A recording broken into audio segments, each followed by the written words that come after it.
noite a todos os inscritos.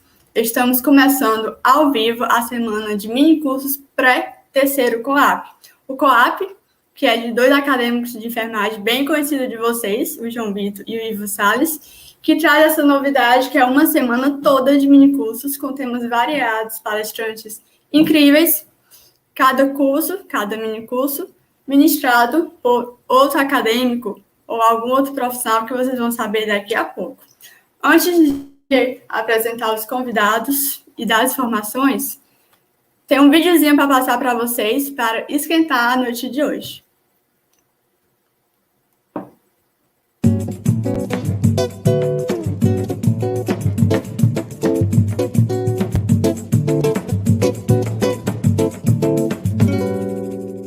Esta é uma boa história digna de um cordel. Trata-se de quando o SUS e um usuário fiel resolveram discutir cada um o seu papel. João sempre reclamou da fila e do atendimento. Sempre que precisou, sentia um ressentimento de nunca ser recebido conforme o merecimento. Mas João nunca fez nada, só sabia reclamar. Não sabia que ele mesmo poderia ajudar. Tinha vários elementos para a situação mudar. Um dia em profundo sono, o SUS lhe apareceu, foi logo se apresentando e explicações lhe deu, que o SUS não é só do governo, que o SUS também é seu. E ainda disse ao dormente: você vai me auxiliar a ficar mais atraente, a mais pessoas furar, e nas decisões que tomo você vai me ajudar. Mas João lhe perguntou: porque justamente eu não sou doutor nem político, dinheiro só sei do meu, e missão igual a essa nunca me apareceu. Mas o SUS lhe disse logo: melhor que você não há, você me conhece bem. Se precisa se tratar, emergência ou consulta, sabe onde o furo está. Tem um jeito muito fácil de todo mundo ajudar. Através da ouvidoria você vai me procurar, e se ela não existe, vai pedir para criar. Mas só isso não resolve, respondeu João na hora. É preciso muito mais, e essa solução demora. É melhor procurar outro, vou ter que ficar de fora. Não tenha medo, João, foi o que disse o SUS. não queira fugir agora da missão que lhe propus. Se você não ajudar, solução não se produz. É no grupo de trabalho que você tem que entrar, e a sua opinião lá você vai mostrar. Para todos os problemas a solução vai buscar. E os problemas são muitos, Emendou o SUS dizendo: mas sei que com sua ajuda eles vão se resolvendo. Porque não é só você, tem muita gente querendo. Mas antes de me ajudar, você precisa saber, são vários os seus direitos, você deve aprender. Se alguém não respeitar, você vai se defender. Vou lhe mostrar um exemplo. Quando você se internar, tem direito de escolher quem vai lhe acompanhar. Se parente ou amigo, ninguém pode reclamar. E se estiver na fila, uma outra novidade: no atendimento do SUS vale a solidariedade, e quem estiver mais doente terá a prioridade. João então respondeu: eu tô gostando de ver. E o SUS lhe disse: tem mais, melhor ainda vai ser, se equipes e usuários tentarem se conhecer. Pra mim essa conversa, agora preste atenção. Todas essas mudanças e as outras que virão tem um nome bem bonito, é a humanização.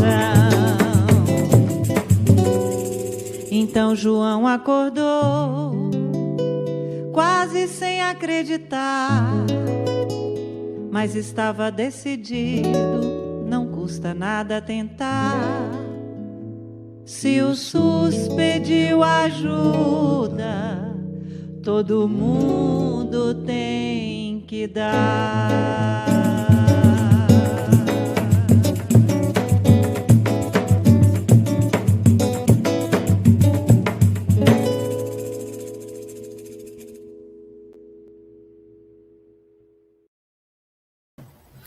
Bom, pessoal, esse vídeo é do canal da Rede Humaniza SUS, e como vocês já estão colocando aí no chat, viva o SUS, defendamos o SUS. Bom, pessoal, antes de mais nada, eu quero pedir e dar uma missão para vocês muito importante. Cada um que está aqui compartilha com 5 amigos o link dessa live para que mais pessoas possam participar. Por que isso? Porque eu tenho certeza absoluta que, independente da área que você for atuar, seja pediatria, urgência, emergência, independente da área, o SUS vai estar presente. Então, quanto mais pessoas tiverem acesso a esse link e puder refletir junto conosco sobre o SUS, com certeza, os ganhos é para todos nós. Antes de apresentar as convidadas especiais desta noite, vamos a alguns recadinhos super especiais para vocês.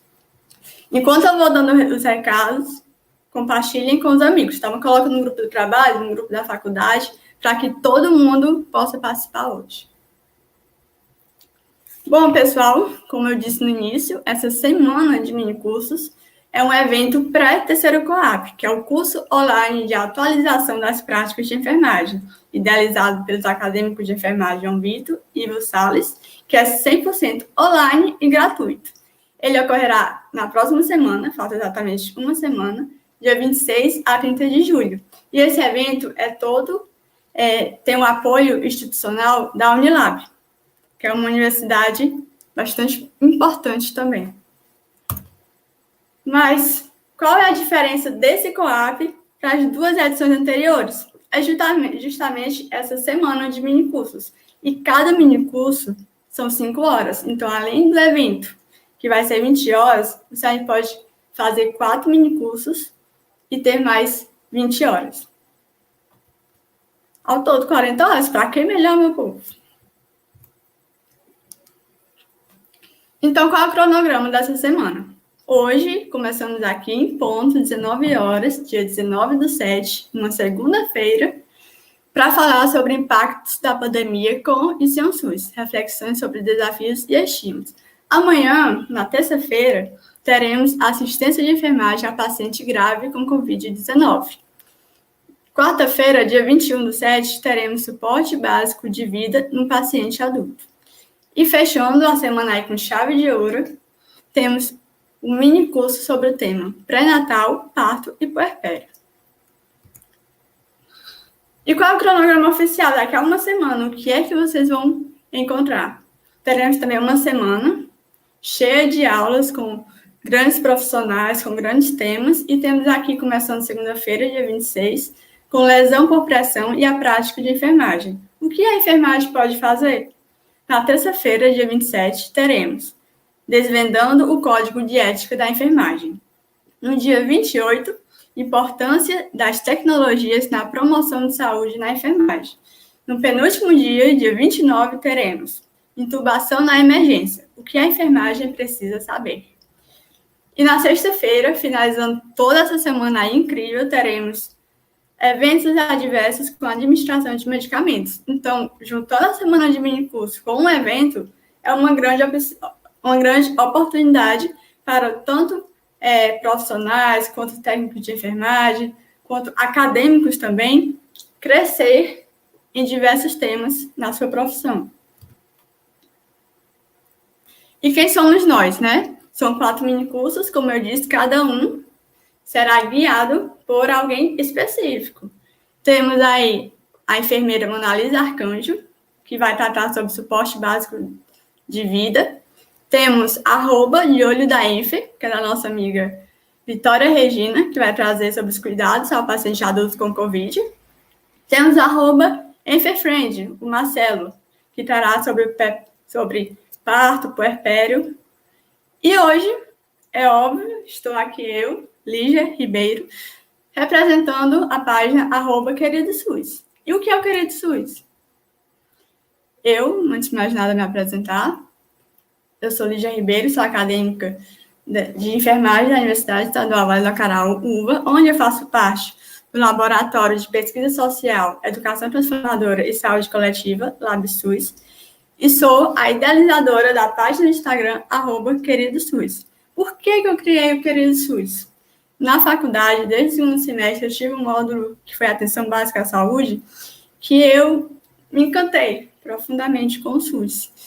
Eu sei que muitas pessoas olham para o SUS, para a legislação, e têm dor de cabeça, querem ficar bem longe.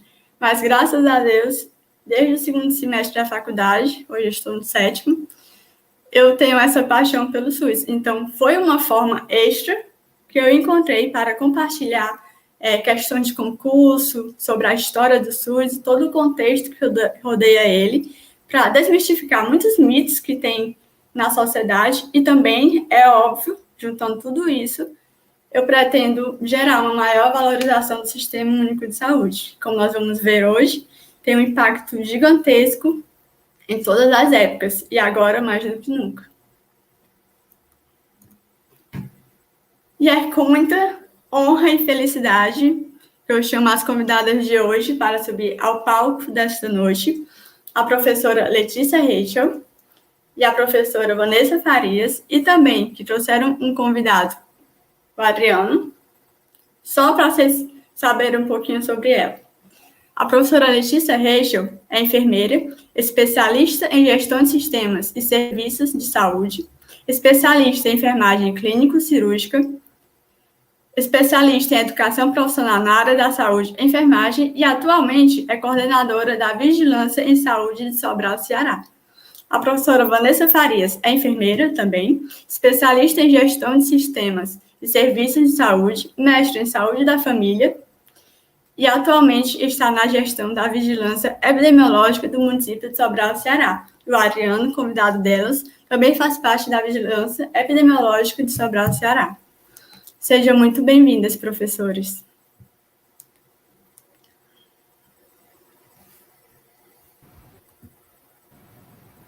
Muito obrigada, Lígia. Boa noite a todos. A gente trouxe um convidado especial, que é o Adriano, né? O Adriano é um epidemiologista aqui do Centro de Informações Estratégicas de Vigilância em Saúde de Sobral. Ele é mestre em saúde pública, né? Doutorando em saúde coletiva, né? E vai participar com a gente hoje dessa conversa. Seja muito bem-vindo também. Bom, pessoal, eu pedi a permissão dos palestrantes de hoje para, antes de dar a palavra a eles, falar um pequeno texto, só para começar a reflexão da noite de hoje. Bom, o Sistema Único de Saúde, SUS, nasceu em 1988, com a Constituição de 88, óbvio. E 2 anos depois, lapidaram aquele diamante bruto e transformaram ele em algo muito melhor, porque a partir da Lei Orgânica da Saúde, o SUS passou a ser regularizado. Ficou bem mais definido seus princípios, diretrizes e para que ele veio. Depois disso, surgiram várias leis, várias políticas de saúde que fez o SUS crescer e se tornar o que é hoje. Um sistema público que, buscando a equidade, universalidade e integralidade do cuidado, atende de forma direta e indireta mais de 200 milhões de pessoas em todo o Brasil. O SUS surgiu como reflexo da mobilização do povo para o povo, e desde sua criação vem enfrentando diversos obstáculos. Quem nunca ouviu alguém falar, o SUS não presta, o SUS só tem fila e não tem nada de medicamento? Pois é, realmente o SUS, na prática, ele não é perfeito. Porém, uma coisa é identificar os erros, os problemas, para poder resolver e buscar mudanças. Outra coisa totalmente diferente é olhar para esses defeitos e apenas apontar, sem gerar nenhuma mudança. Mas aí você me pergunta, o governo não faz nada, o que é que eu vou fazer? Esse ponto, você acabou de dar a resposta. Se o governo não faz nada, como você disse, é mais um motivo para você não lavar as mãos, para você não desistir, e sim ir atrás de mudanças. Dessas duas opções que eu dei, ver o problema e tentar resolver, e ver o problema e só apontar, a segunda só traz ressentimento e desânimo. Mas a primeira, ela é capaz de trazer resultados reais para problemas reais. Então, entre as duas opções, a melhor é, em vez de apontar, buscar evoluções. E como é que eu faço isso? Eu posso ir na rua em busca dos meus direitos? Pode. Hoje, né, tome cuidado aí com todas as medidas de segurança. Porém, não é só isso. E você também não pode se limitar e dizer, eu não vou para a rua. Isso não vai adiantar de nada, é só um dia. Ok. Porém, você pode buscar as mudanças no seu agir diário, seja na faculdade, seja na sua comunidade, no seu bairro, na sua rua, e principalmente no seu local de trabalho. É por meio de pequenas atitudes diárias que a gente consegue uma grande transformação. Se o governo não ajuda, e de fato, em meio à pandemia, que tem mais de 500 mil perdas, 500 mil vidas perdidas, a disputa pelo poder quer superar os fatos científicos. Isso é óbvio, eu não posso negar isso. Porém, isso só prova a necessidade que tem de nós, cada um de nós, correr atrás para que essa mudança que a gente quer, toda essa maravilha que o SUS é na teoria, passe a se tornar algo prático. Algo que você olhe e veja. Que orgulho que eu sinto disso. Então, isso começa por meio de cada um de nós. Se o SUS salva tantas vidas e impediu que esse número de mais de 500 mil vidas fosse ainda maior, por que não juntarmos para também salvar o SUS? Então, professora, é com esse início de reflexão que eu passo a palavra. Mais uma vez, muito obrigada pelo aceite, por estar aqui conosco, e o momento é todo de vocês. Pode voltar. Ok? Eu acho que ele que vai colocar a tela. Só aguardando subir a tela, Lígia. Tá bem? Ivo? Pronto, professora. Deixa eu ver essa telinha aí. Só um minutinho. No PowerPoint, mostra. Ok? Isso. Pronto, vamos lá. Então, a nossa fala hoje vai ser sobre a pandemia de Covid-19 e o SUS, né? Então, nós vamos iniciar fazendo algumas reflexões sobre o SUS antes da pandemia, né?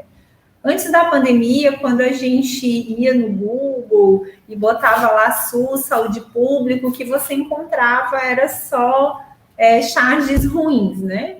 Então, a gente pode ver aí que nós trouxemos algumas delas e todas elas trazem uma impressão muito ruim, era uma impressão muito negativa do SUS que eles passavam, né?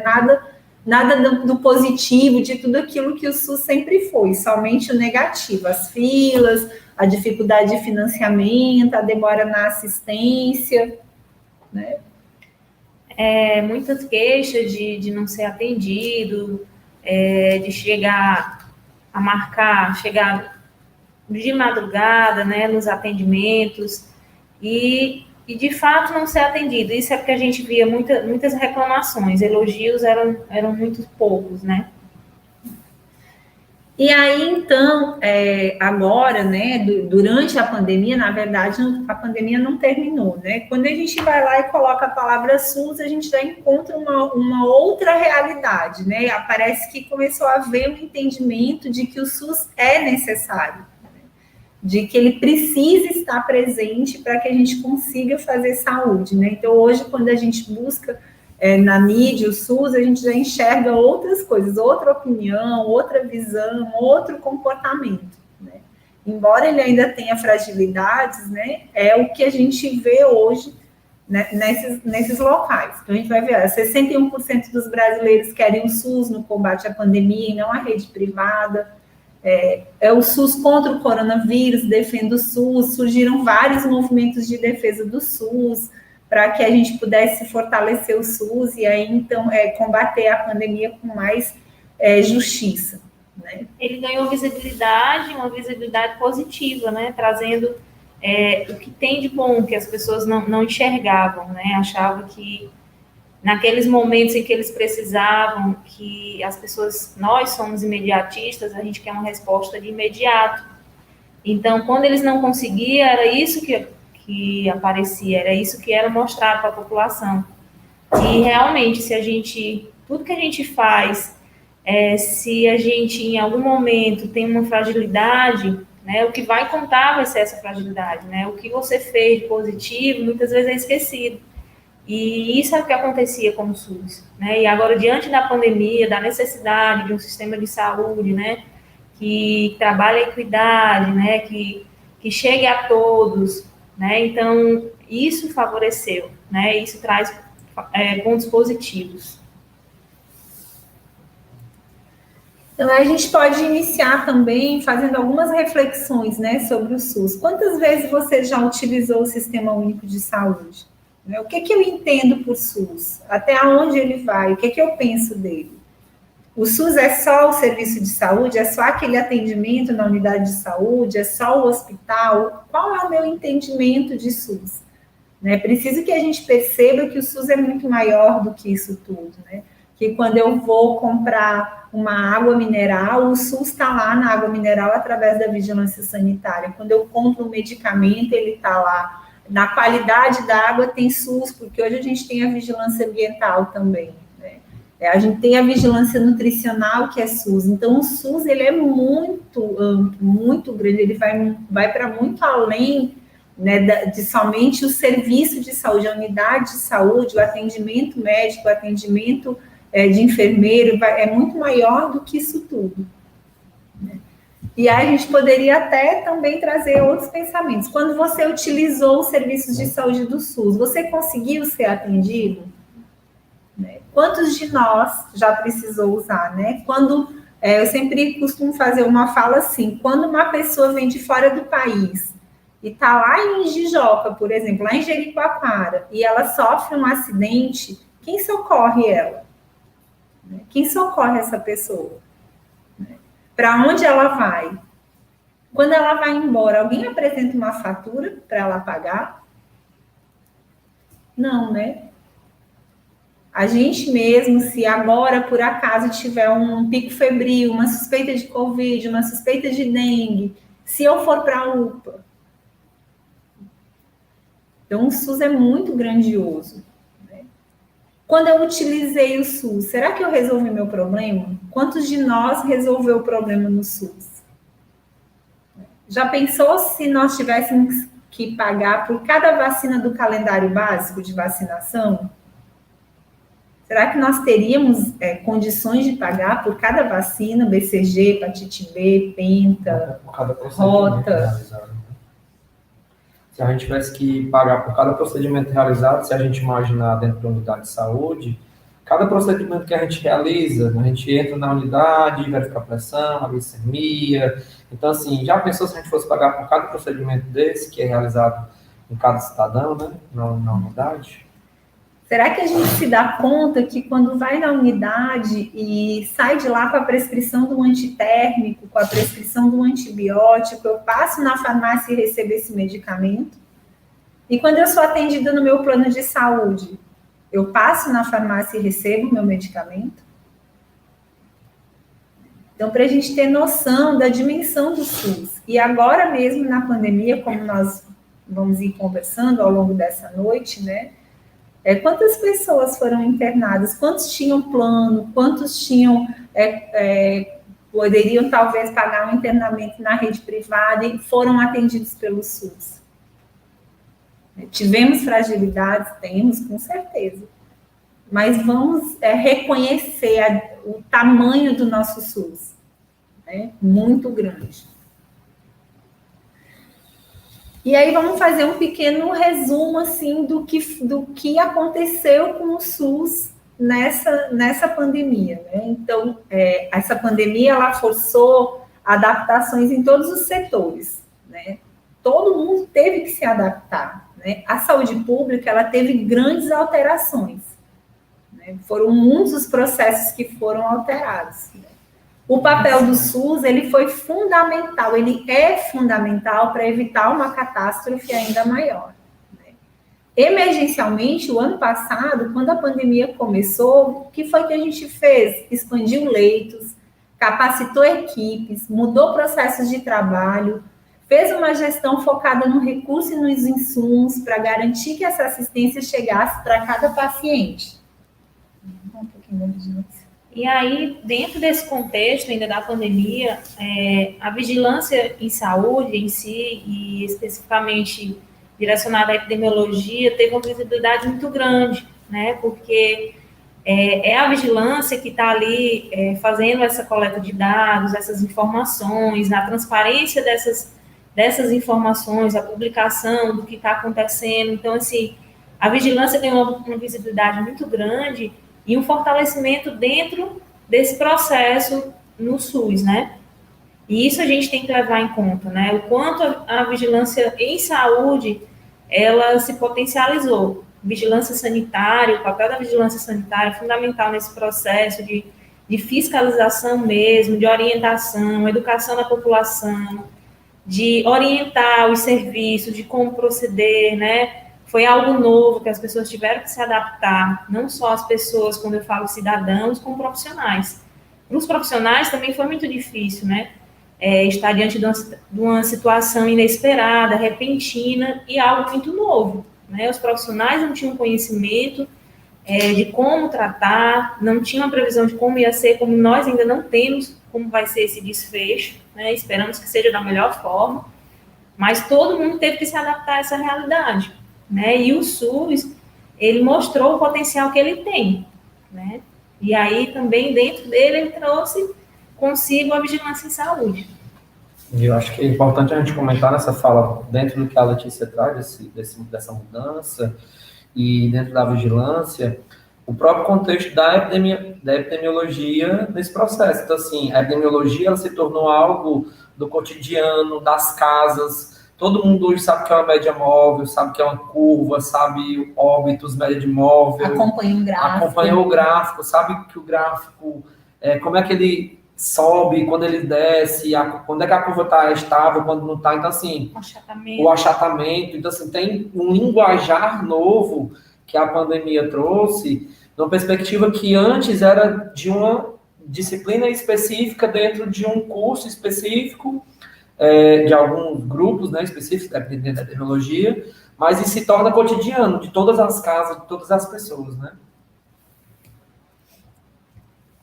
A pandemia, ela deixou muito clara essa importância do SUS, né? Em todo o país foi visível o crescimento do SUS, nessa mobilização de construção de leito, de ampliação de leito de UTI, de tornar maior a oferta da rede pública, né? A rede hospitalar teve que crescer, a vigilância laboratorial buscou respostas mais ágeis e mais eficazes, precisou ser ampliada e foi ampliada, né?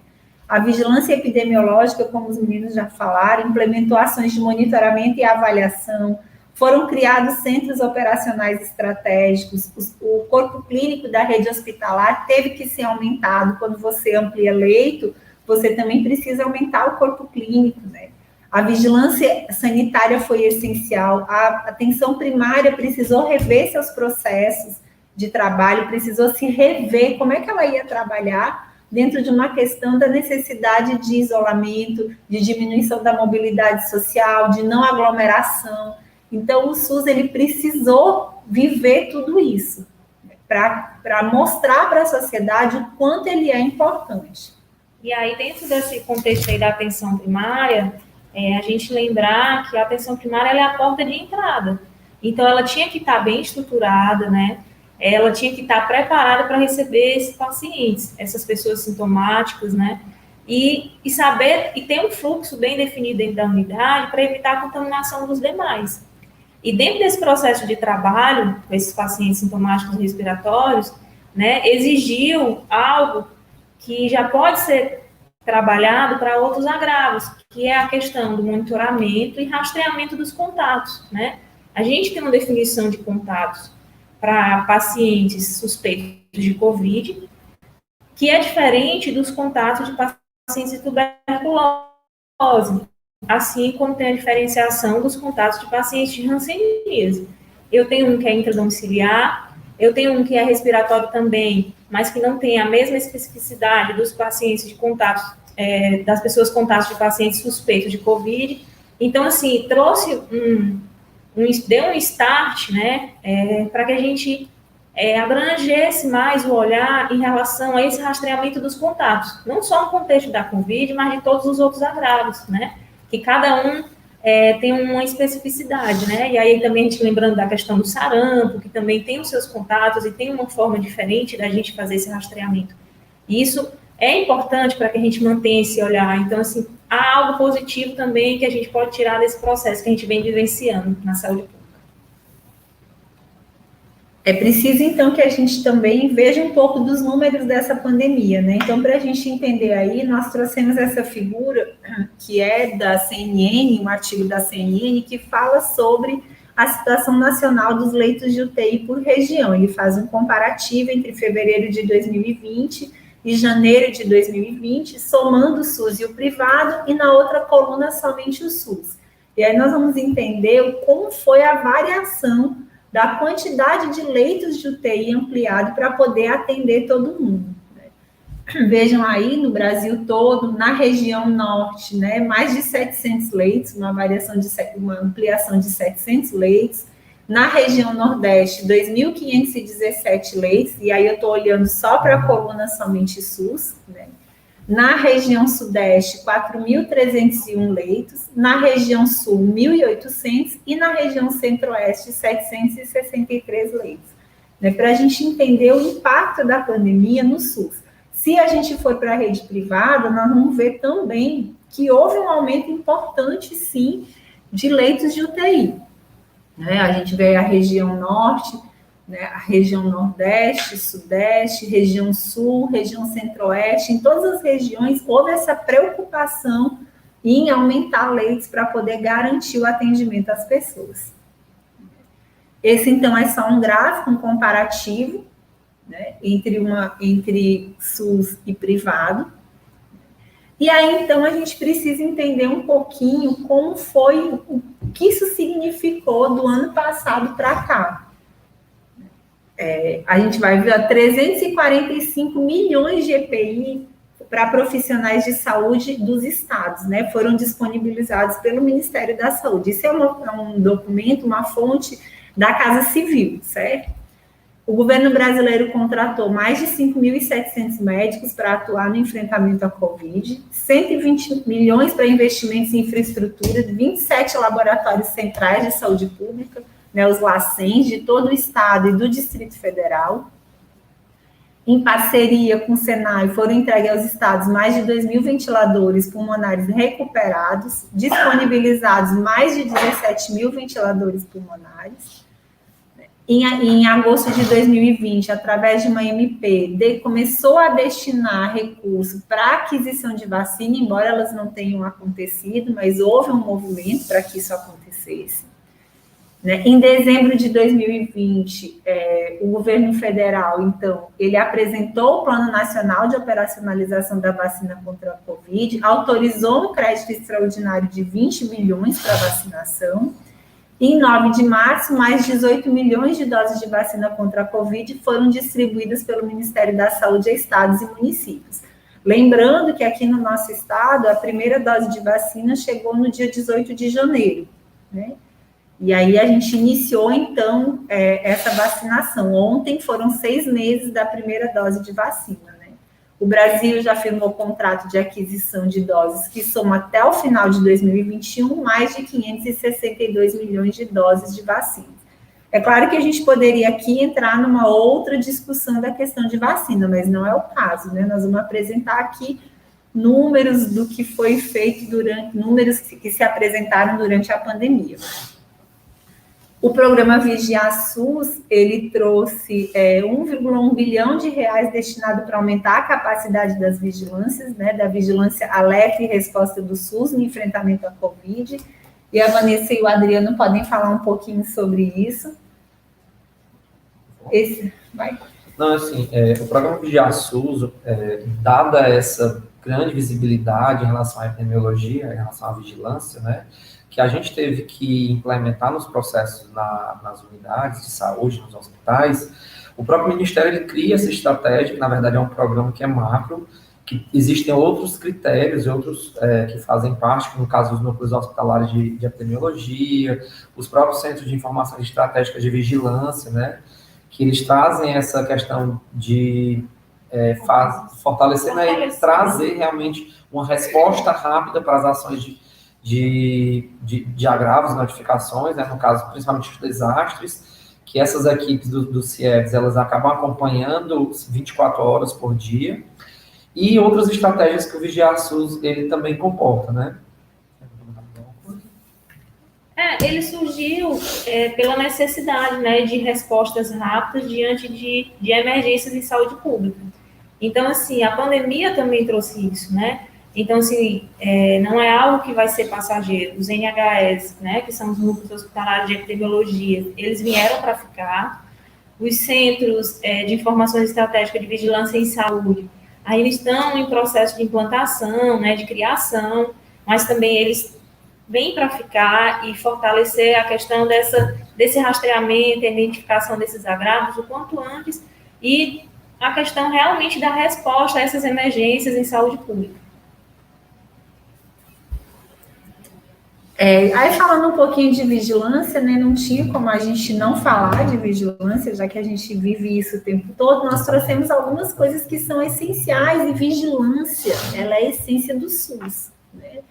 Então, a vigilância ela é essencial em um sistema de saúde pública, a vigilância ela coleta, analisa, interpreta sistematicamente e continuamente os dados, essas ações elas dão aos tomadores de decisão informações para o planejamento e a intervenção em local adequado e tempo oportuno para cada situação.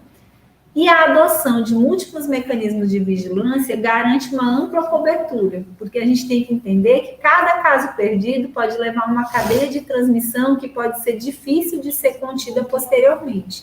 E aqui é um exemplo clássico da Covid. Né? Quando a gente tem uma pessoa positiva, a importância da gente monitorar, de fazer o diagnóstico precoce, monitorar, conseguir avaliar e garantir que essa cadeia de transmissão se quebre, evitando que isso tenha uma continuidade, daqui a pouco a gente tem aí inúmeros casos.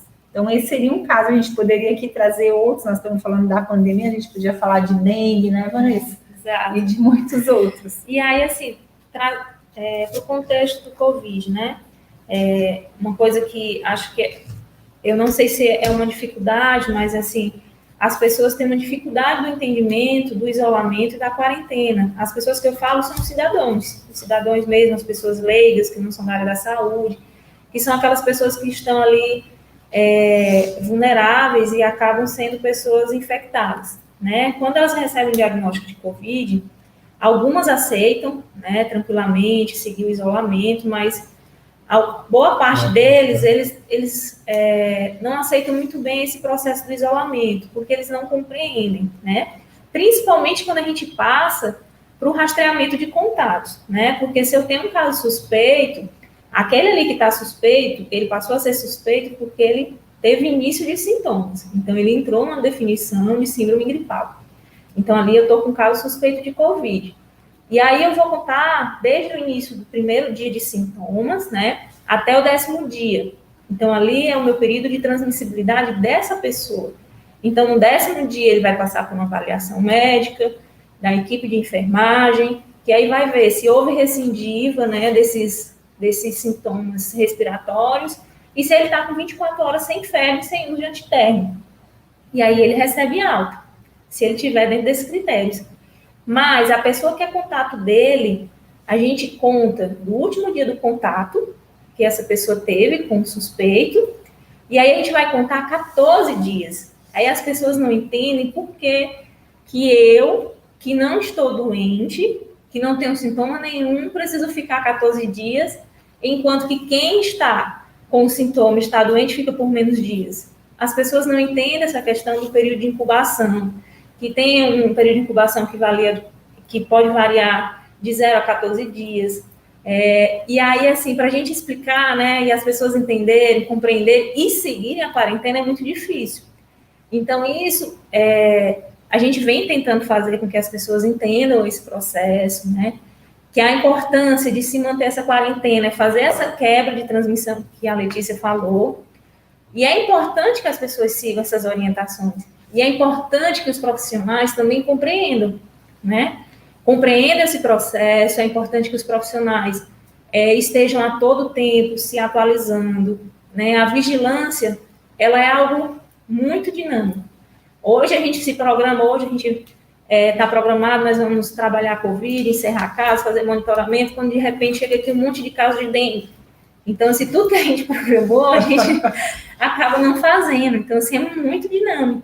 Então, assim, a gente tem que estar o tempo todo nos atualizando, né? Se alguém acha que a vigilância em saúde é aquele serviço de ficar sentado em frente ao computador e só papel, não é, né? A gente tem a vigilância em campo, a gente vai para fazer investigação, a gente vai para o território, então, assim, para os hospitais.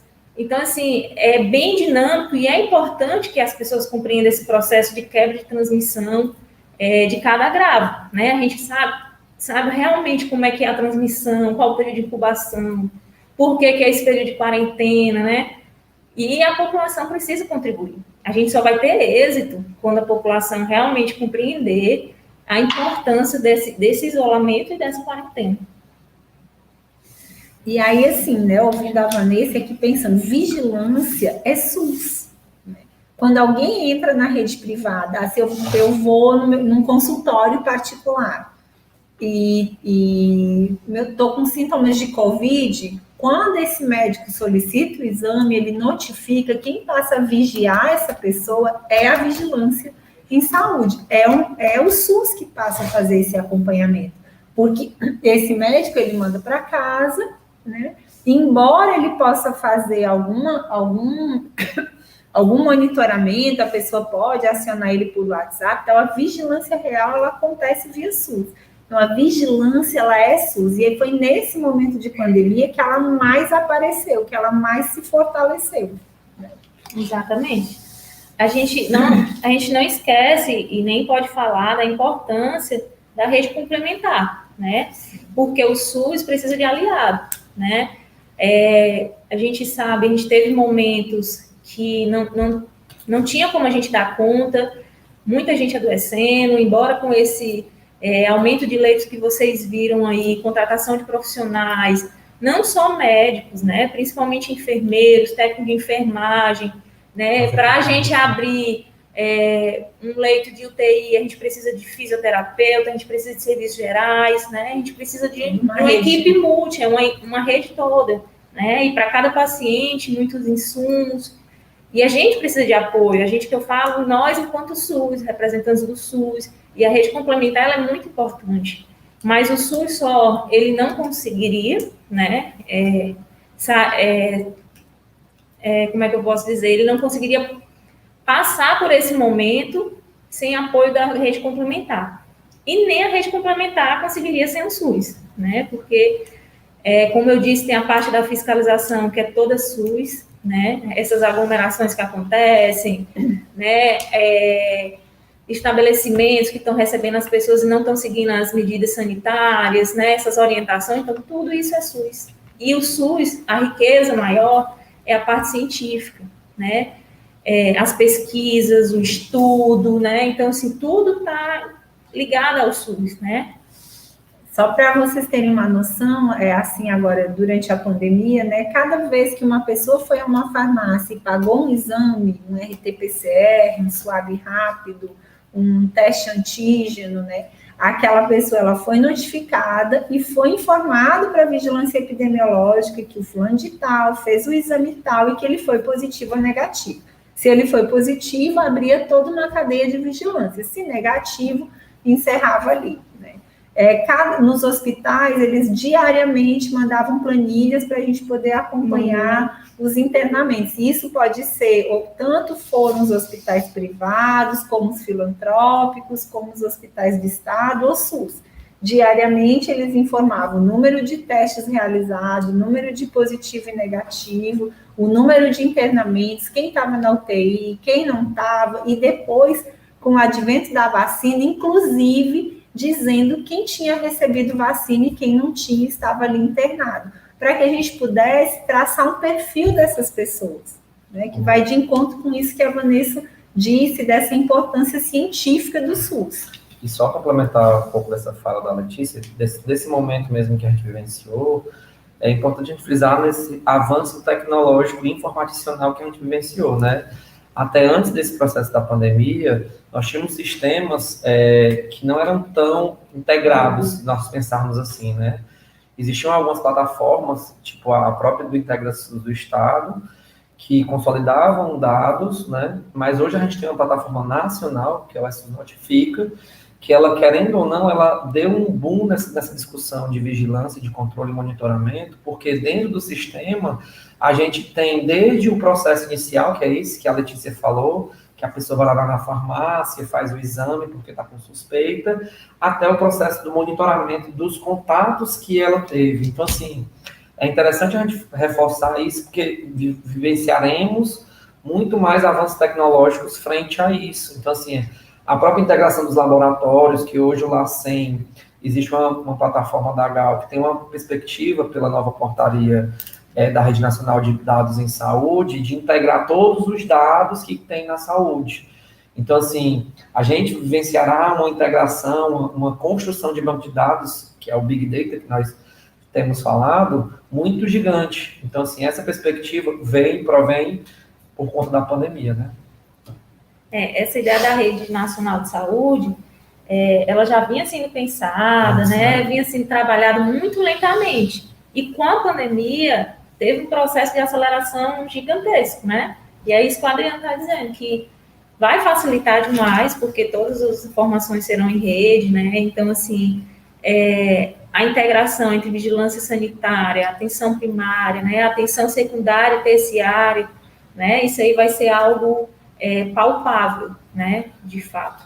Se a gente parar, né, a gente tem hoje um investimento no SUS muito grande na área da atenção primária, se a gente considerar o SUS como um todo, e a atenção especializada, ela sempre foi um desafio muito grande ao sistema, que é a nossa resposta de tudo que a atenção primária comporta, que 80% ela resolve ali. Esses 20% ele é resolvido na secundária e na terciária. Então, assim, a pandemia ela nos mostra, nos evidencia uma necessidade muito grande de se discutir essa área da atenção especializada, né? Porque realmente é quem dá uma resposta grande à atenção primária. Que foi o que a gente ainda durante a pandemia teve que... foram parceiros, né? O sistema complementar ele acabou funcionando como um parceiro muito grande, porque se nós não tivéssemos um desenvolvimento tecnológico muito grande na atenção especializada, nós teríamos vivenciado um processo muito mais complicado do que vivenciamos. E aí, então, vamos falar um pouquinho sobre os aprendizados e oportunidades da pandemia, né? Então, a pandemia, ela trouxe também muitos aprendizados e oportunidades para todos nós, né? Muitas coisas novas, ela exigiu muitas mudanças cultural, para além da saúde pública, exigiu isolamento social, mudanças na educação, na forma como as pessoas passaram a se relacionar. Quando é que a gente pensou que poderia estar reunido virtualmente, como hoje, com 243 pessoas? Né? Aí o meu está em 243, o Adriano está mais atualizado. 271 pessoas sem estar perto, né? A gente teve que rapidamente incorporar a tecnologia para poder dar conta disso. A gente teve que estar perto, mas longe. E como é que a gente ia estar perto e longe, né? Então, precisou, talvez, o uso de tecnologia que nós levássemos mais 5, 10 anos para incorporar, a gente incorporou num período de tempo muito mais curto, né? Tivemos que desenvolver várias formas, como é que nós vamos fazer vigilância, como é que o ACS vai entrar na casa se ele não pode deixar de visitar, mas ele também não pode entrar, como é que o agente de endemias vai fazer, como é que vai ser o processo de trabalho da atenção primária, se ela não pode ter todo mundo dentro da unidade, como é que nós vamos repensar tudo isso? Então, foi todo um momento de repensar, né? De repensar o mundo, né? E lembrar assim, a gente vivencia não só a Covid, os outros agravos, as outras condições de saúde estão aí, estão presentes, né?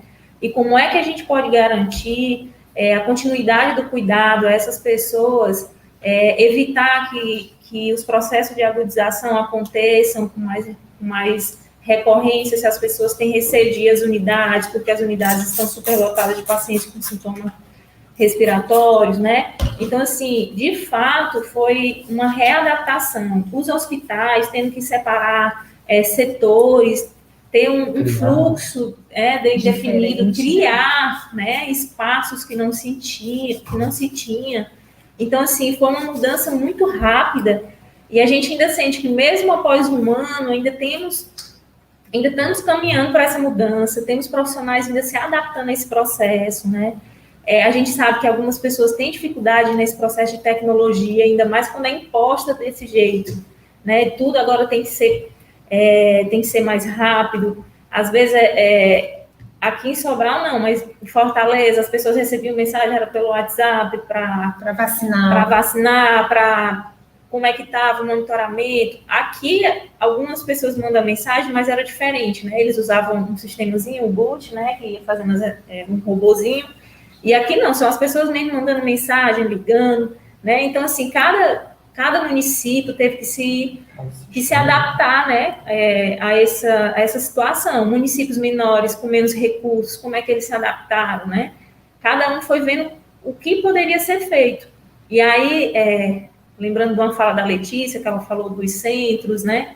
Alguns municípios conseguiram recursos para implantarem um centro de Covid, né, que isso ajudou muito a eles, né, nem todos os municípios foram contemplados, mas, assim, de fato, teve muitas mudanças, né, e acho que de tudo a gente tem que tirar o ensinamento. E a pandemia foi uma grande escola. Aqueles que puderam e que podem ainda, né, e que souberam aproveitar esses aprendizados, né, eu acho que vai deixar um legado muito grande, né, um legado de perdas, de sofrimento para muita gente, mas também um legado muito importante para a saúde pública. Eu só complementando um pouco isso, né, a gente realmente vivenciou um momento durante a pandemia, na segunda onda, onde a gente realmente teve que fechar. Na primeira, a gente teve esse processo mais temeroso inicial, que a gente não conhecia o vírus, não sabia como conduzir, mas na segunda a gente já tinha um pouco de como acompanhar, mas a gente ficou ali muito tempo só no Covid, durante um tempo, né? Então, assim, a gente tem um desafio muito grande nesse processo pós-pandemia com os agravos crônicos, né? Os processos dos cânceres, o pessoal de hipertensão, diabetes, a gente já começa a perceber a violência retornando, né? Os acidentes retornando. Então, assim, tem agravos que a gente acaba acompanhando no sistema de vigilância, no sistema de saúde como um todo, que a gente percebe que as pessoas estão, entre aspas, voltando à normalidade, quando, na verdade, a gente poderia ter avançado em algumas coisas, né? Quando, na verdade, alguns processos de teleconsulta que foram instituídos durante a pandemia, eles poderiam ter sido mantidos na perspectiva do acompanhamento dessas pessoas que estão em casa, que não têm condição de chegar na unidade, ou até no serviço complementar mesmo. Mas, assim, a gente vai ter um desafio muito grande no acompanhamento desses agravos, que vão trazer um diferencial, porque agora a gente tem um outro formato de saúde, de como fazer saúde, né? Que pode ser virtual, que pode ser à distância, e a gente precisa realmente se adaptar a esse processo tecnológico que a Covid acabou trazendo para a gente no sistema, né? Eu acho que a gente podia trazer aqui um exemplo bem básico, mas tão complexo, né? Durante a pandemia, assim, a gente, inclusive, naquele momento de maior casos, né? Na verdade, a pandemia não acabou. A gente teve que fechar a sala de vacina, e depois, mesmo quando abrir as salas de vacina, havia aquele receio das mães em irem para a unidade com as crianças para vacinar, sabendo que tinha um número importante de sintomático respiratório presentes, e aí a gente teve uma queda na cobertura, né? E aí, qual vai ser a estratégia? Então vamos descentralizar. E aí, aqui em Sobral, e talvez em muitos outros espaços, né, a gente passou, então, a fazer aqui esses momentos de vacinação, de multivacinação nas escolas. Então, lá, você ia na escola, estava lá, né, as escolas cheias das mães, com as crianças de todas as idades, para colocar as vacinas em dia, aquele interesse de vacinar as crianças. Então, isso também foi uma coisa que aconteceu com a pandemia, né? Que veio um legado que ficou da pandemia, da gente descentralizar, sair da unidade, levar a vacina mais para perto, para ver se conseguia fazer com que essas crianças se vacinassem. Né? E também a gente percebe, a gente tinha um movimento meio anti-vacina, né? As pessoas mais, assim, receosas da vacina, as vacinas de rotina e tal, e agora a gente vê que há uma preocupação de manter o calendário vacinal em dia. Então, poder ofertar a vacina fora da unidade é um movimento importante, é um movimento legal para ter uma boa cobertura e fazer com que as vacinas cheguem próximo de todo lembrando mundo. que vacina é uma questão de prevenção, né? Você está ali prevenindo a saúde e prevenindo a saúde de outras pessoas. Então, vacina sim, né? Porque vacina sim sempre, né? Porque é a proteção individual e coletiva. E vacina só funciona quando a gente tem uma boa cobertura vacinal, né?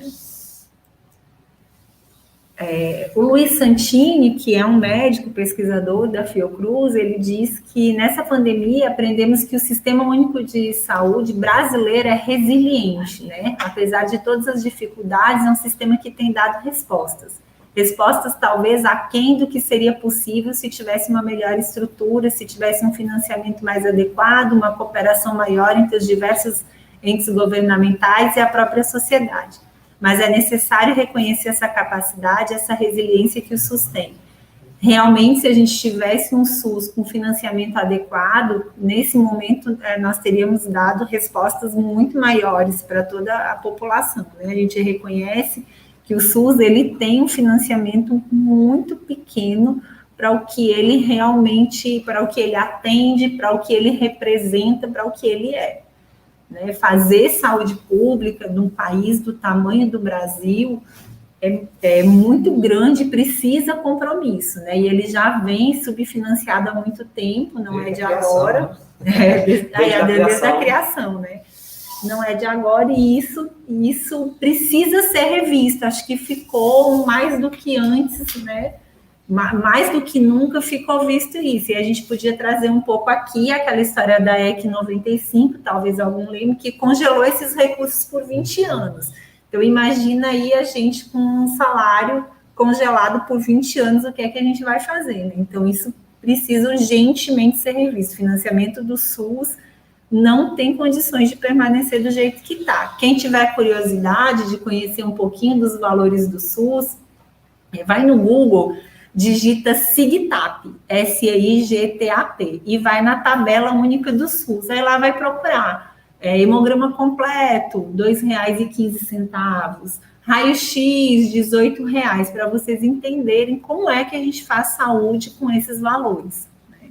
Então, façam essa visitinha para ter uma noção. Lá vocês vão ver todos os procedimentos que o SUS funciona, que o SUS financia, né? Letícia. E os recursos. E é importante a gente referir, né, que tem muitos procedimentos que são realizados, na verdade, uma grande maioria, que eles não têm um valor pago pelo SUS. Então, assim, os próprios procedimentos são realizados em unidades básicas de saúde, na APS, né? Eles não têm um financiamento próprio. Então, assim, são muitos procedimentos que é zerado, é tabela zero. Que, querendo ou não, por mais procedimentos que você realize, você não vai receber. Isso é uma lógica, uma discussão muito grande, que caberia em um outro momento como esse. Com certeza. Porque existem muitas discussões a favor de um financiamento por produção e uma lógica que não é interessante ter esse financiamento, mas que a gente precisa ter um direcionamento e uma necessidade muito grande do aumento dos recursos em todos os setores do SUS, né? para a gente realmente dar conta de construir o sistema que está lá no papel, no sistema da lei. Porque legalmente a gente tem um sistema que ele dá realmente conta de muito, mas quando a gente vai para o processo financeiro, alguns trâmites burocráticos e tal, a gente fica sempre enganchado, ali, né, restrito, a não conseguir realizar o que está sendo proposto, né? E aí não tem como a gente falar de SUS sem não falar em financiamento, né? Esses 20 anos aí de congelamento do financiamento do SUS, né? Talvez possa ser revisto agora por conta da pandemia, né?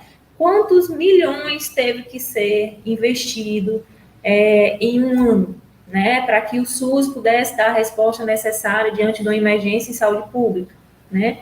Então, assim, isso é para mostrar que o SUS, para ele se manter, ele precisa de financiamento, né? Qualquer projeto ou programa, ainda mais um sistema tão, vamos dizer assim, tão abrangente como é o SUS, né? Tão capilar, né? Tão capilarizado como é o SUS, ele precisa de financiamento para ele se manter, né? Para ele se manter e continuar evoluindo.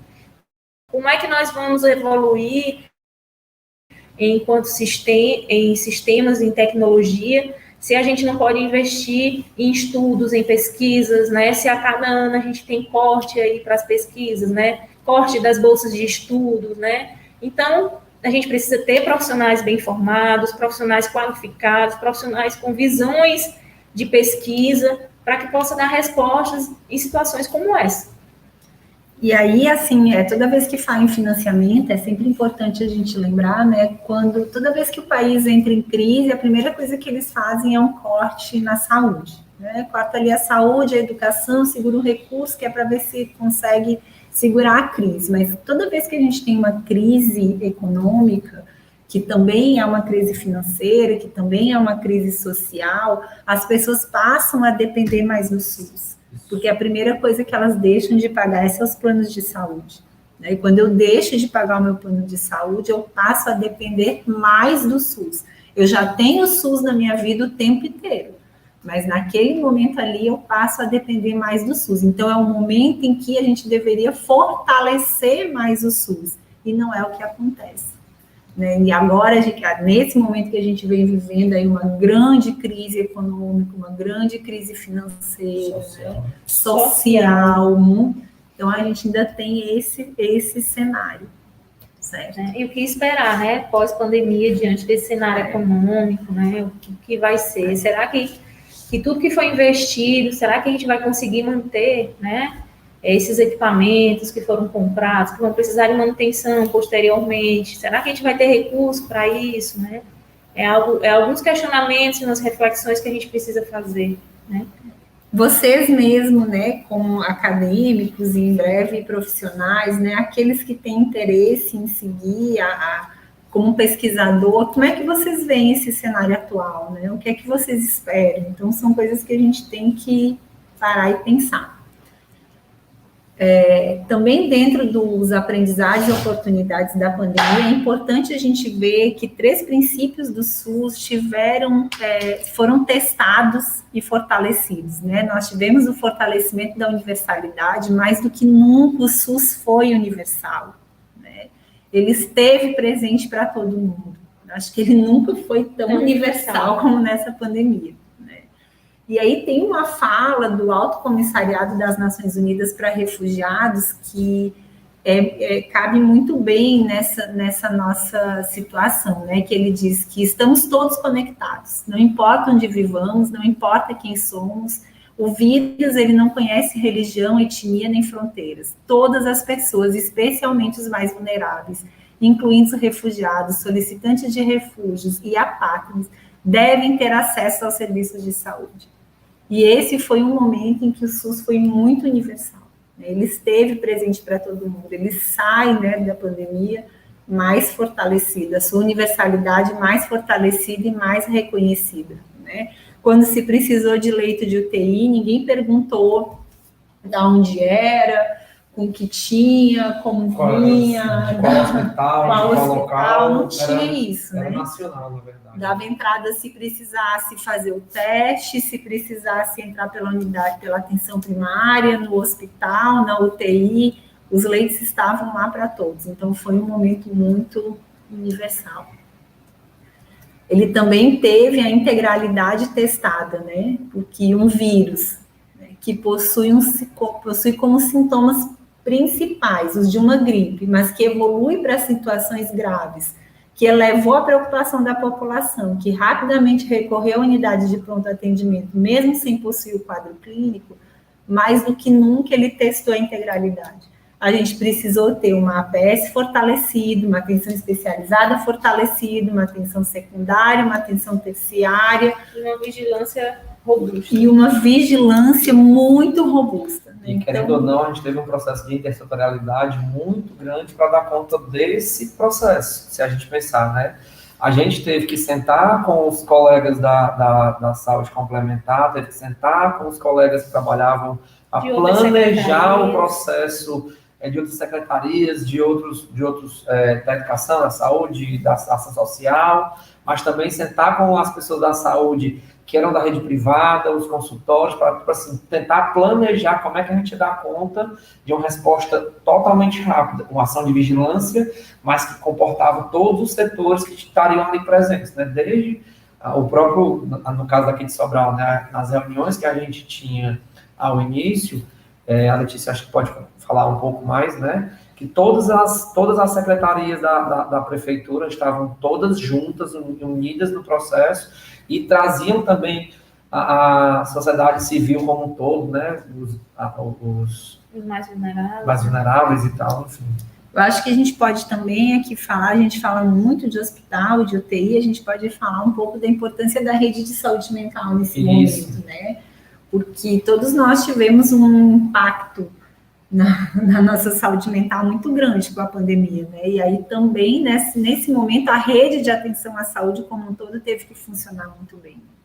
Teve que estar integrada e conseguir receber todo mundo e dar os encaminhamentos necessários. Então, depois... Peraí que o Adriano quer... Tem alguns questionamentos, mas acho que pode responder. A gente termina e depois responde tudo, pode ser?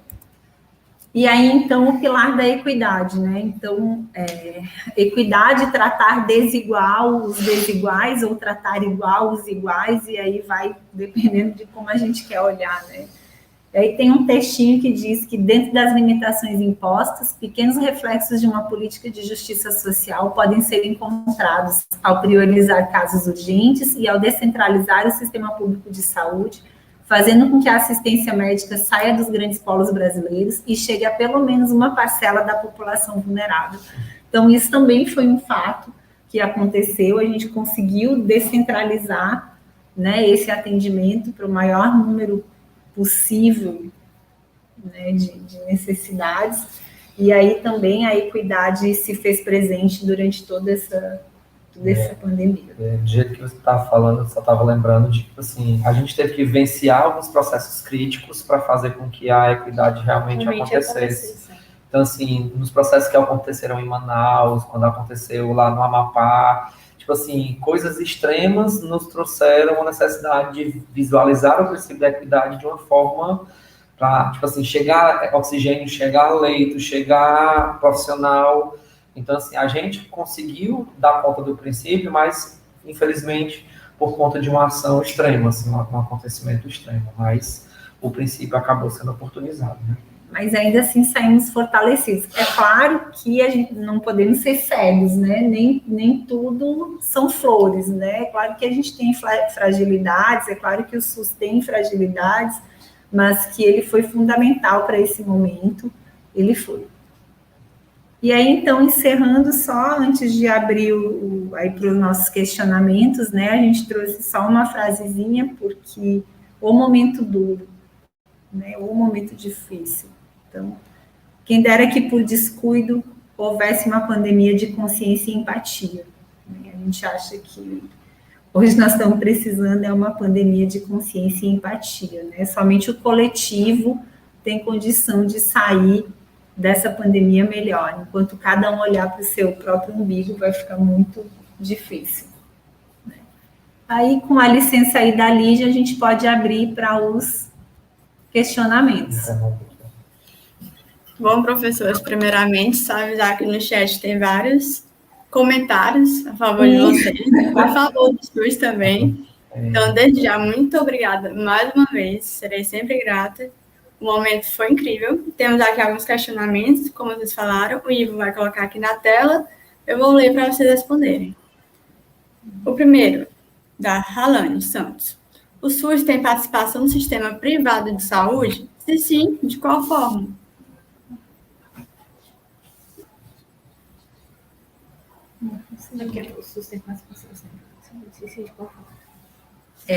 Esse questionamento, né, se o SUS tem participação no sistema privado de saúde, se sim, de qual forma, ele tem participação no sistema privado de saúde, e porque o SUS ele pode fazer contratualização com o sistema privado para garantir o acesso a algum procedimento, que não está naquele momento disponível no serviço público 100% SUS. Próxima pergunta. Juliano. Independente em eu qual estou vendo estado... aqui uma pergunta do Juliano. Isso. Independente em qual estado eu tenha tirado... Independente em qual estado eu tenha tirado meu cartão do SUS, isso não interfere para tomar a vacina da Covid, sendo que a pessoa não mora mais na cidade onde foi tirado o seu cartão. Pronto. Juliano, é assim, não importa onde você tirou seu cartão do SUS, né? Você pode procurar uma unidade de saúde, se você é morador aqui de Sobral, você procura uma unidade de saúde, faz a atualização do seu cartão do SUS, né? Fazendo a cadastro ele em Sobral, e você vai receber a sua vacina, com certeza. Mais uma pergunta. Eu vi poucas perguntas. Considerando a atual visibilidade do Sistema Único de Saúde em decorrência da pandemia da Covid-19, ele poderá ser esquecido após a pandemia? De que maneira podemos manter os olhares para o SUS? De que maneira podemos manter os olhares? Alguém quer responder? De que maneira podemos manter os olhares para o SUS? Olha, eu acredito que esquecido ele não vai ser, né? Como na abertura a Lídia falou, né, que o SUS foi instituído desde 1988, junto com a Constituição, vieram as leis orgânicas, né? Veio o decreto de regulamentação do SUS. Eu acredito assim que ele vem se fortalecendo ao longo desses anos, né, de forma muito tímida, e acredito que essa pandemia veio para mostrar o quanto ele precisa ser fortalecido e quanto precisamos do SUS. E eu acho que ele não será esquecido, não, né, mas eu acho que cabe a nós, enquanto profissionais de saúde, né, estudantes, né, fazer com que ele não seja deixado de lado, né, para que ele volte a se fortalecer timidamente.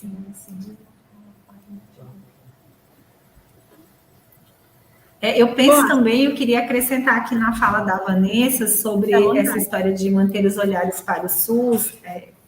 Nós temos que ter representantes que defendam o SUS, sabe? Não dá para a gente querer defender o SUS e escolher representantes que não têm esse olhar, né?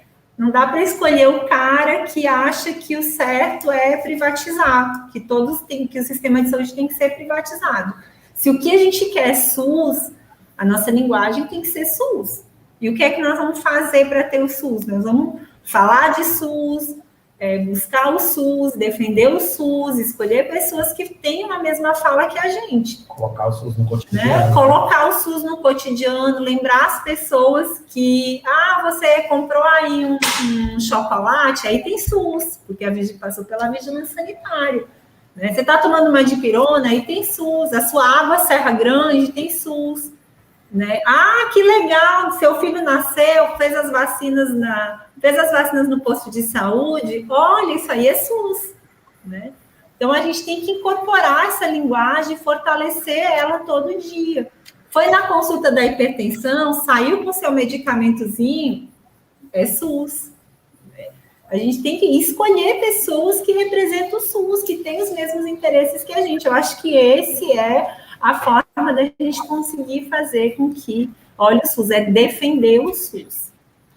Uma coisa que eu lembro de alguns momentos durante a formação do mestrado, né, em algumas aulas que eu tive, em alguns momentos também de congresso, é que sempre se discutia a questão de a gente tem outros países que têm um sistema que as pessoas defendem mais, mas assim, a gente é um bebê, né, enquanto sistema de saúde, na frente de outros países que têm também uma referência em relação ao sistema de saúde. O NHS de Londres, o sistema canadense, são sistemas de referência, e as pessoas têm esse processo porque existe uma lógica, uma cultura dentro da sociedade desses outros países que vislumbram melhorias o tempo todo nos sistemas. Não vamos dizer que lá não tem problemas, que a gente sabe que tem, a gente viu durante esse processo da pandemia que outros sistemas de saúde que também são referência tiveram problemas em relação ao Covid. Mas se nós tivéssemos isso que a Letícia nos traz, quanto mais defesa, quanto mais gente defendendo, quanto mais parlamentares, políticos e a própria sociedade civil como um todo, vislumbrando em pessoas de referência, né, que defendam isso, aí a gente fala, é o vereador, é o prefeito, é o deputado, o presidente, né? Se a gente tem pessoas que defendem o processo, a gente sabe que o sistema cada vez vai ser implementado, e não só esperar por crises para que a gente consiga implementar o sistema. As perguntas sobre o minicurso acabaram. Eu vou responder só algumas perguntas relacionadas ao evento. O credenciamento, pessoal, para a presença já está disponível aí na descrição do link. E na descrição também nós temos o link do grupo Telegram e também a inscrição em terceira coap, que, como eu falei, começa na próxima semana. Sobre o minicurso, vocês trouxeram vários pontos, né, importantes, desde a escolha dos representantes, a necessidade de adaptação, que foi um dos pontos, dos desafios maiores que eu percebi na fala de vocês, e do financiamento, né, que a professora Letícia falou. É engraçado porque essa semana, como muitos devem ter visto, o Congresso, ele aprovou, né, o fundo eleitoral para 5,7 bilhões de reais. É o fundo eleitoral mais caro da história. Enquanto isso, está aí paralisação de 20 anos de saúde, que é a base para a economia, para a educação, para toda a saúde. Sem saúde não se tem. Então, aí tem ao contrário, né? Quando se precisa de saúde para fazer todo o resto, se prioriza todo o resto e se esquece da saúde. E aí, um dos pontos, a gente fala de desafios, um dos pontos que eu queria destacar também, em questão de impulso, foi a ampliação de serviços. Nós falamos da epidemiologia, das tecnologias, e aí a Vanessa falou algo que eu queria perguntar, que é sobre a importância da pesquisa, né? A Vanessa foi do mesmo grupo de pesquisa que hoje eu faço parte, e eu queria a opinião de vocês. Onde que a pesquisa pode atuar de forma mais objetiva, né? A gente sabe que a pesquisa, ela traz resposta para perguntas, que muitas vezes é a ponto-chave, a pergunta para resolver outros problemas secundários. E aí, o que a pesquisa, nesse momento de pandemia, além da Covid, pode fazer?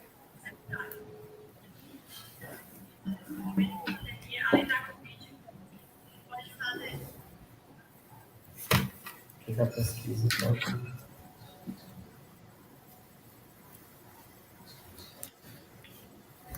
Lígia, a gente está com um pequeno delay aqui. Em relação ao que a pesquisa pode nos trazer, né, na verdade, não só em relação aos processos, se a gente perceber que os processos de vigilância hoje a gente tem, eles são frutos de pesquisas, de estudos, né, mas esse impacto que a gente teve dos processos na pandemia, eles são estudados, né, por diversos estudiosos de diversas instituições no Brasil, E na própria CAPES, né, a gente tem um sistema de financiamento público no Brasil, né, que ele realmente está sofrendo bastante prejuízo, desmonte, na verdade. E, querendo ou não, a gente pode afirmar que a gente teve prejuízo durante o processo da Covid em pesquisa. Temos pesquisas hoje de referência, como a própria prevalência em relação ao Covid nacional, que também faz parte do VIDIA-SUS, mas a gente poderia ter avançado muito mais em pesquisa no Brasil durante a pandemia se nós tivéssemos um processo de financiamento muito maior, né? Boas perguntas. Não, na verdade, não se combate doença, não se promove saúde se não houver pesquisa. Para a gente promover saúde, a gente tem que pesquisar. Você tem que entender saúde, doença, tem que entender esse ciclo, e isso só acontece com pesquisa. Então, é impossível, é incompreensível, na verdade, as pessoas que acreditam que não precisa haver investimento na área da pesquisa. Não tem como compreender isso. Como é que eu vou fazer um estudo de algum agravo, fazer um estudo epidemiológico, conhecer como é que o comportamento daquela doença, quais são os fatores que vão favorecer, né, aquela disseminação, quais as pessoas mais vulneráveis, né? Como é que eu posso definir ou sugerir tomadas de decisões, influenciar os tomadores de decisões? Como é que nós podemos instituir políticas públicas se não tiver pesquisa, né? Se a gente não tiver a certeza, ou pelo menos um direcionamento científico que aquilo realmente vai dar resultado, vai ter êxito, né? Que, na verdade, assim, na saúde, hoje, a gente tem uma diretriz que é trabalhar baseada em evidências, né? Então, assim, quando a gente trabalha baseado em evidências, a gente tem pelo menos um indicativo, um norte, de que pessoas já tentaram fazer daquele formato e deu certo, ou então nos indica como, no processo de tomar decisão, como pesquisas para a área de gestão, ou como é que a gente deve fazer, que processo a gente deve tomar para evitar que o agravo se prolifere, que a gente descobriu durante a pandemia que não era X, mas tinha que fazer o isolamento. Como é que, na verdade, a gente diminui a cadeia de transmissão da Covid, que não é X, é através da vacinação, do isolamento, da luva. Então, assim, cada fala, cada sugestão, cada orientação que é dada desde a OMS até os sistemas públicos municipais, a gente tem que se basear em evidências de estudos científicos na tomada de decisão e não fazer da cabeça, né? E é curioso porque muitos trabalhadores, né, saem para trabalhar porque precisa. Enquanto isso, na minha cidade, por exemplo, passou hoje no jornal que teve uma festa clandestina com centenas de pessoas. E aí vocês trazem também esse ponto, que o governo precisa agir, porém o cidadão também precisa agir. Essa fala de vocês foi, assim, bastante forte nesse momento. Em questão também dos estudantes que muitas vezes estão com as aulas paradas, aí dizem, não posso fazer nada, estou em casa. Não é bem assim. Eu estou em casa, literalmente, desde dia 17 de março de 2020. Eu estou em casa porque eu sou do grupo de risco. E nem por isso eu deixei de fazer minha pesquisa. Eu estou na minha casa, mas eu estou fazendo a pesquisa por meio do grupo de pesquisa. Então, a partir do momento que a gente não se limita a esses obstáculos que o SUS enfrenta tanto, a gente começa a ter um olhar mais amplo do que a gente pode fazer realmente para trazer essa valorização que está aí nas hashtags Viva o SUS, aprova PL 2564, porque hashtag ajuda, porém é o nosso agir, mais uma vez, diariamente, né, que vai fazer a diferença. Então, o momento de hoje, sem dúvida alguma, foi esclarecedor, como podem ver no chat, trouxe reflexões, assim, muito leves, apesar da gravidade da situação, que com certeza todo mundo que está aqui vai levar, assim, benefícios para o resto da vida, tanto pessoal quanto profissional. Então, eu gostaria de agradecer aos três, ao Adriano, a Vanessa e a Letícia. Professores, vocês foram, assim, geniais no momento de hoje. Muito obrigada. Espero poder contar com a parceria de vocês aí mais vezes, porque hoje é o momento, mas hoje não para, a gente vai continuar aí na luta esperando que as coisas melhorem. E eu passo a palavra para vocês para se despedirem do público. Na verdade, nós que agradecemos a oportunidade, muito obrigada mesmo, né? E com certeza pode contar com a gente, você, com qualquer outra pessoa do grupo, nós estamos à disposição. O nosso interesse é um só, né? Acho que é o mesmo interesse o nosso e o de vocês, e estamos juntos. Pode contar com a gente. Muito obrigada. Agradeço ao convite, Lídia.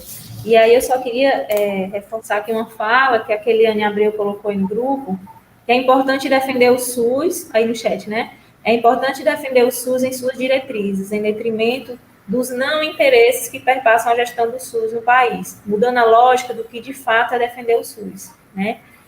Como é importante quando a gente for escolher os nossos gestores, né? Quem vai nos representar.